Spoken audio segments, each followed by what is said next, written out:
இந்த படத்தில் ஒரு ரோலுக்காக கூப்பிட்டுருந்தாரு, ஒரு கேமியோ ரோலுக்காக. அவர் ரிஜெக்ட் பண்ணிட்டாரு. எல்லாருக்கும் வணக்கம். I'm very excited actually. இப்போ வந்து இந்த டிரெக்டர் ரைட்டர் எல்லாருமே தமிழில் பேசுனால எனக்கு கொஞ்சம் ப்ரெஷர் இருக்குது தமிழ் பேசுறது. கொஞ்சம் தெரியும். இந்த படத்தில் நான் தான் தமிழில் டப் பண்ணியிருக்கேன். So I know Tamil.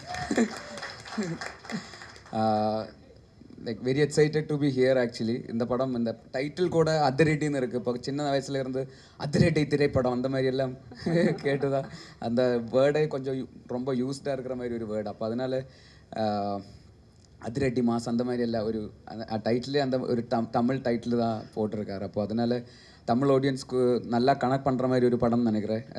Like அதோட ஸ்டோரியாக இருந்தால் கூட, கேரக்டராக இருந்தால் கூட, காலேஜ் ஆம்பியன்ஸ் வைப்பு, இந்த காலேஜ் ஃபெஸ்ட் எல்லாம் பார்த்து அந்த மாதிரி ஒரு காலேஜ் ஃபெஸ்ட்டு கிடையில் நடக்கிற ஒரு ஸ்டோரி தான் இந்த கதை. அப்போது I think every one will love this film.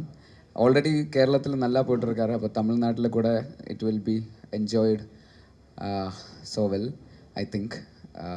Also we have done like கொஞ்சம் நல்லா க்யூரேட் பண்ணி கொஞ்சம் ஹார்ட் ஒர்க் பண்ணிட்டேன் இந்த தமிழ் வேர்ஷனுக்காக. லைக் டைலாக்ஸ் எல்லாம் கரெக்டாக லைக் ஜஸ்ட் ட்ரான்ஸ்லேட் பண்ணாமல் கரெக்டாக இங்கே வந்து நெல்லியன் ஒரு ரைட்டர் அவர் தான் இந்த தமிழ்லேக்கு அது ரீரைட் பண்ணது.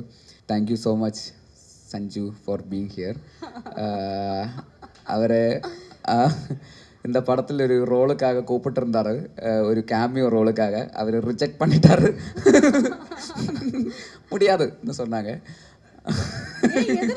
எதனால முடியாதுன்னு சொன்னாரு தெரியாது.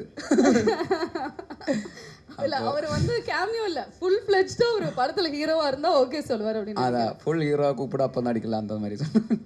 அப்போ ஏன்னா இந்த இவெண்ட்டுக்காக has come. So thank you so much Sanju அன்னை. சேட்டா இல்லை, இப்போ தமிழ் ப்ரொமோஷன் தானே, அதனால அண்ணா. அப்போ thank you so much for coming.